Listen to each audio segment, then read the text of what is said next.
Before I call the member for Hughes, I remind the House that this is the honourable member's first speech, and I ask the House to extend to him the usual courtesies. The member for Hughes. Mr Speaker, I rise as the 1077th member of this House, as someone that is proud of his country, proud of its history and proud of its traditions. I also rise as someone who owes a debt of gratitude to past generations of Australians, whose sacrifices and struggles have given us the freedoms and opportunities that we enjoy today. I also understand that I have an obligation. In fact, we all have an obligation, and that is to pass this great nation on to our children and grandchildren in better shape and with greater freedoms and opportunities than we inherited. Mr Speaker, my first duty in this House is to thank the electors of Hughes, who have given me the privilege and opportunity of being their representative. I'm conscious of the trust they have placed in me, and I will not let them down. The Electorate of Hughes is named after Billy Hughes, who served as Prime Minister from 1915 to 1923. Billy Hughes had a parliamentary career spanning 58 years, during which he changed parties no less than 5 times. Having started as a Labor member in 1901, he then, after 44 years, became a Liberal, completing his distinguished career as the member for Bradfield. Mr Speaker, Billy Hughes' example reminds us that maybe, just maybe, there is still hope for those that sit opposite. That they are always welcome to come across and join us if they should see the light. Mr Speaker, the Electorate of Hughes is a snapshot of modern Australia. Right across the electorate, families are paying the price for this government's misguided policies. They are under pressure from surging electricity prices, rising mortgage repayments, and some of the developed world's fastest accelerating supermarket prices. And their quality of life is threatened from a mad and dangerous plan to cram over 7 million people into Sydney, stacking them pallet-like in high-rise apartments, forcing parents to spend more and more time in gridlock traffic and reducing the time they spend with their family. Hughes is also proud to be home of the defence personnel serving at Holsworthy Army Base. Holsworthy has a long and proud tradition, and I acknowledge its great contribution to the defence of our nation. A little over 1 year ago, I was not a member of any political party, and I'd never had been, but I was someone with a fundamental belief in our free enterprise system. I was just an average Australian, someone working ridiculously long hours in a small family business and trying to do the best for his family. But I became deeply troubled that Labor governments had not only lost their way, but had completely lost the plot. And at every turn, we're heading our nation in the wrong direction. I owe my presence here today to the democratic traditions of the Liberal Party, a party that embraces all those who share its values, and a party that gives opportunities to those who join later in life. I come to Canberra keen to put my almost 30 years of hands-on experience in manufacturing, wholesaling, international trade, retailing and franchising to good use. I am proud to say that in my career in the private sector that I've won export contracts in over 25 countries throughout the world, and this has given me the unique opportunity to travel extensively and to learn from different cultures and the way they approach business. Mr Speaker, I was born in Sydney, the eldest of 3 brothers and 1 sister. We were all educated at the local state primary and high school, and I'd like to pay tribute to the many wonderful and dedicated teachers that I encountered. In winter, our front lawn at home was a football field, and in summer a cricket pitch, with a garbage bin for a wicket, where myself and my brothers and the other kids from the neighbourhood would play until it was too dark to see the ball. But I wonder if today our kids are really any better off when we pack them into housing where they no longer have the room nor the freedom to hit a real ball with a real bat in their own backyard, but are restricted to playing simulated impersonal computer games. My father was one of Sir Robert Menzies' forgotten people, a small businessman who grew his business by reason of dealing fairly and justly with his customers, suppliers and employees. He developed his business in the days when one's handshake was his word and when the term good faith was just the way business was conducted. I'm proud that he's in the gallery here today with my mother, Rayma, whom has always given us unconditional love and support. Sport, especially team sport, is one of our greatest educators. I'm thankful that our Australian way of life has provided me with the opportunity to participate in a wide range of team sports, including rugby union. Over the years, I've packed my head into many a rugby scrum, although no doubt some would say maybe one scrum too many. Not true. In the early 1980s, I had the opportunity to travel to Japan to play rugby, and while at Tokyo Airport, I met a young Chinese student who, upon learning that I was from Australia, commented, "Ah, Australia, you are a wealthy country because you have treasure buried in the ground." But he was only partly right.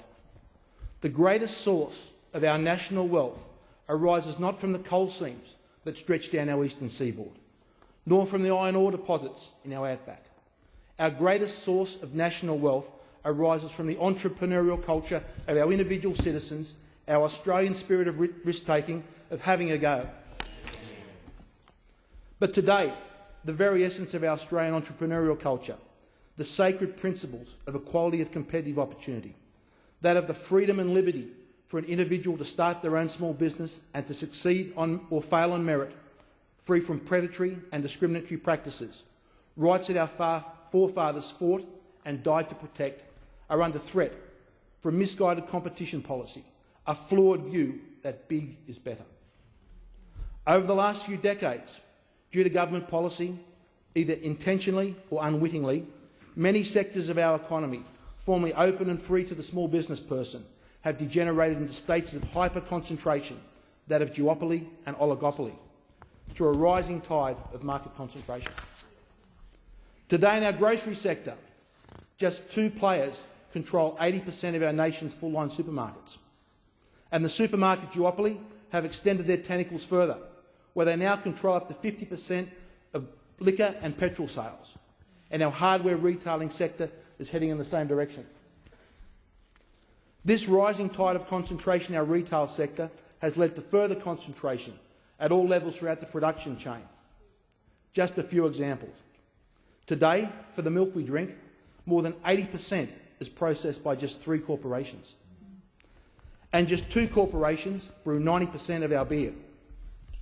These levels of unprecedented market concentration that currently exist in Australia are more akin to former Eastern Bloc countries than the free market system foreseen by the father of capitalism, Adam Smith. Today, while we talk of a free market, the reality has been that the field of free and open business has become more and more restricted, as anti-competitive price discrimination has become rampant across the nation, destroying competitive opportunity. In America's greatest days, the anti-competitive practice of price discrimination was considered such an evil, so dangerous to the free enterprise system, that it was made a criminal offence. And if our American friends are looking for the reason as to why their economy has gone pear-shaped, I suggest they need to look no further than their failure to actively enforce their antitrust laws. Mr Speaker, under the current legislative settings of competition policy in Australia, we are heading for a future where all the necessities of life will be controlled by a few giant corporations. This is not the future that I want to see for my Australia. The friends of duopoly and oligopoly may argue that society operates more efficiently with a top-down, semi-authoritarian control where vast sections of the economy are controlled in the hands of a few elites. Such an argument is seductively simple for those indoctrinated by theory but light on practical experience, for they do not understand the efficiency paradox. While economies of scale do exist, they have an evil twin, that of bureaucratic inefficiencies. When an organisation grows in size, although it may initially benefit from economies of scale, any gains quickly give way to a rising tide of bureaucratic inefficiency. I believe that the greatest inefficiency that any market has is that of entrepreneurial efficiencies, as shown by small business. This is why I'm convinced that as a society we get the most efficient outcomes whenever the decision-making process is decentralised and made by individuals working closest to the coalface.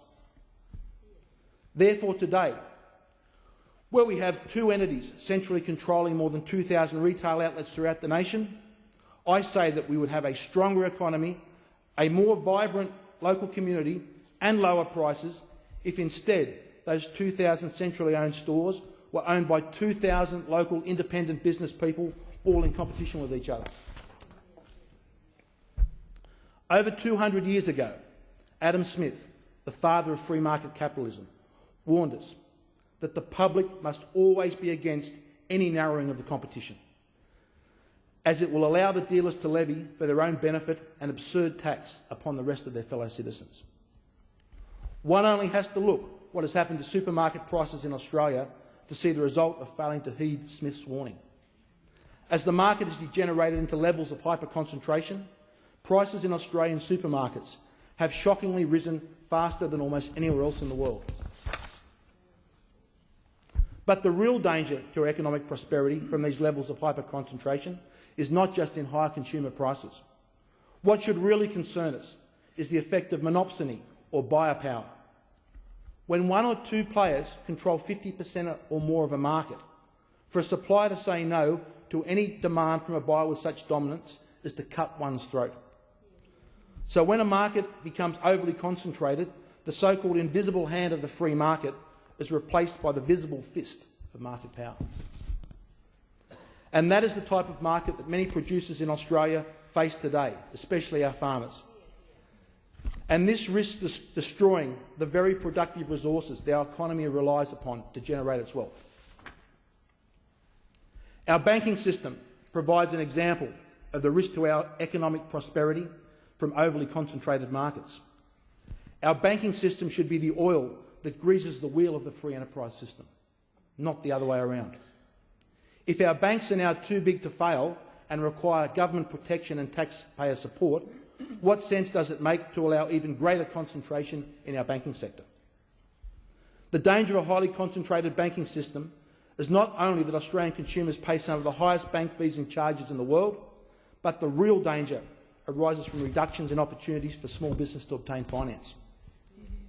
So while the banks gorge themselves on fees, charges and excessive margins they charge to small business, they are in fact weakening the very foundations on which our economic prosperity is built.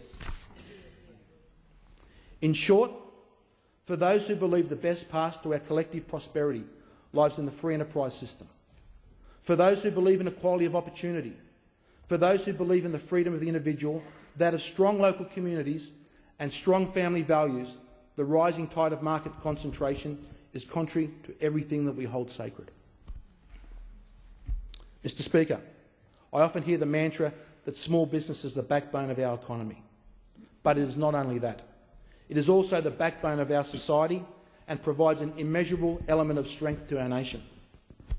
To my new friends that sit with me on this side of the House, I say when push comes to shove, that if we, as the natural friends of small business, don't stand up for a fair go for the small business person, then we risk them remaining the forgotten people. We must never overlook the fact that the free enterprise system, the free market, or more accurately the free enterprise system, does not arise naturally. It is a system, like our democracy, that must be protected by a set of rules, and also like our democracy, one that we must be ever vigilant to protect. Mr. Speaker, there is an unsung group of heroes working across Australia today. What we may well call our neglected people, our carers and children with disabilities. For parents caring with a physically or intellectually disabled child, it's a lifetime's task. For most carers, there are no days off, there's no sick pay, there's no holiday pay, there's no superannuation. And when a carer grows old, they do so worrying about what will happen to their child when they are too old or frail to nurse them. And they may never hear their child say the words, "I love you." So it's little surprise that when parents have a disabled child, the statistics show that their chance of marriage breakdown almost triples. Yet, as a society, we ask our carers to provide over 1 billion hours of unpaid work a year, which if we, the taxpayers, had to pick up the tab, would cost well over $30 billion. Simply, as a society, we are asking our carers to do more than their fair share of the heavy lifting. To parents out there with a special needs child that believe that politicians don't know what it is like, I want you to know that you have someone who stands on the floor of this parliament that walks in your shoes. My son Trent was born 14 years ago with Down syndrome and autism. He has no speech. My wife and I will need to care for him our entire lives. And Mr. Speaker, I'm proud to say that Trent is in the gallery today. I would like to take this opportunity to express my debt of gratitude to all the teachers of our special needs children, such as the teachers at Bates Drive, who have cared for Trent and the other children as they would care for their own. The special experience I've had with Trent has made me a better person. It has made me fully appreciate that each individual has a real value of their own, and the dignity of every individual must be respected. But most importantly, it has awakened me to the fact that as a nation we need to do more, much more, for our children with disabilities and their carers, something that people like Tony Stevens have been fighting for all their lives. We are a wealthy and compassionate country. We must find a way, without any of the old excuses, to provide a generous and practical response to the needs of people with severe disabilities and their carers.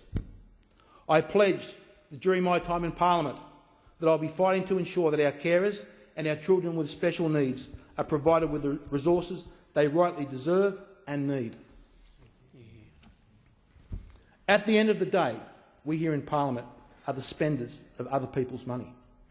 And when the government of the day is running a deficit, the other people's money that we are spending is that of our children and grandchildren. But regrettably, over the past few years, government spending of other people's money has been characterised by palpable waste. As our recent experience clearly shows, we must always be on guard of a government, a big spending government, brimming with expensive and grandiose plans to spend our children's money, no matter how well-intentioned they may seem. And as Adam Smith reminds us of such grand government spending plans, that they must always be listened to with great precaution and ought never be adopted till after having been long and carefully examined, not only with the most scrupulous but with the most suspicious attention. And whether we are spending $1 million or $43,000 million to engage in the spending of other people's money, that of our children, on a lick and a promise of a hastily cobbled together plan based on ideology and untested assumptions, without a vigorous cost-benefit analysis, is a reckless abrogation of our responsibilities. Mr. Speaker, I consider myself an environmentalist. As our cities and roads become more and more congested, I'm concerned about the health effects from fine particulate matter in diesel exhaust, as studies in California show that diesel exhaust leads to 9,000 premature deaths annually. And that is why I oppose Labor's intermodal freight terminal at Moorebank. In conclusion, we have many other great challenges ahead of us as a nation, including water and food security, national security, immigration, population and housing affordability. If we can get the policy settings right, if we can end the reckless spending, if we can free the hands of our small business entrepreneurs with effective competition laws, our nation's best days are ahead of us. I believe that no one could ever stand here without the support of a great team, and I'm no exception. Firstly, a big thank you to my loving wife, Vicky. I understand the challenge that you face with having Trent, and I would not be here today without your support. Also, a special thank you to my daughter, Tara. I've seen you grow into a lovely young lady, and I'm very proud of all your achievements. And I promise that over Christmas, we'll catch up on those 120 hours you need to get your L's. To the Honourable Dana Vale, the previous member for Hughes, I thank you for your support and guidance. You have left me with big shoes to fill. To the rest of my family, my brothers Philip, Jason and sister Tracy, I thank you for your support over the years, and I do feel a tinge of guilt at leaving you with a fort to look after. To Professor Frank Zumbo, the free enterprise system knows no greater friend, and I'm proud to have you sitting in the gallery today. I would not be here without your friendship and advice. To Malcolm Kai, You have survived and triumphed through the perils of the killing fields, perils that I cannot even begin to imagine. I'm proud to call you my mate, and in this country we don't let our mates down. To Paul Drakakis, Peter Polgar and other friends from the Ringer Club, I thank you for your support, as I do to Paul Signorelli.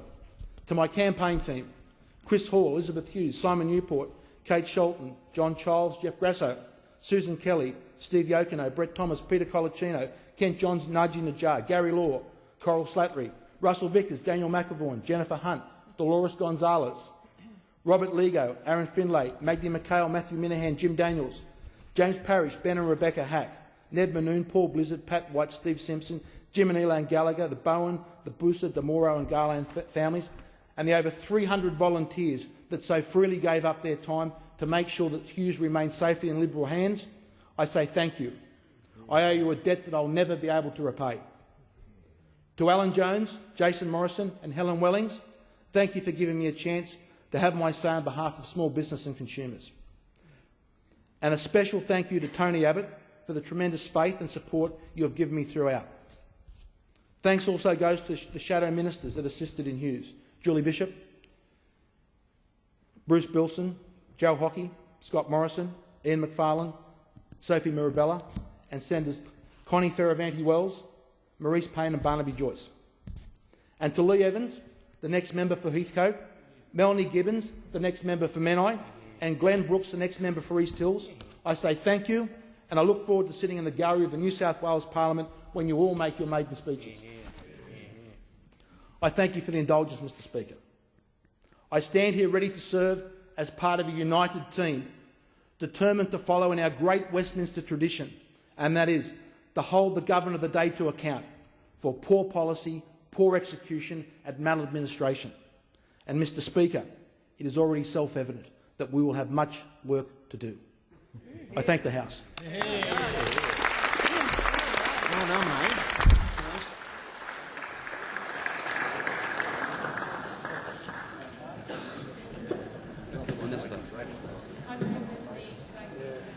Order. The question is that the debate be adjourned and the adjourned debate be made an order of the day for the next day of sitting. All those of that opinion say aye. Contrary, no. I think the ayes have it. The Chief Government Whip.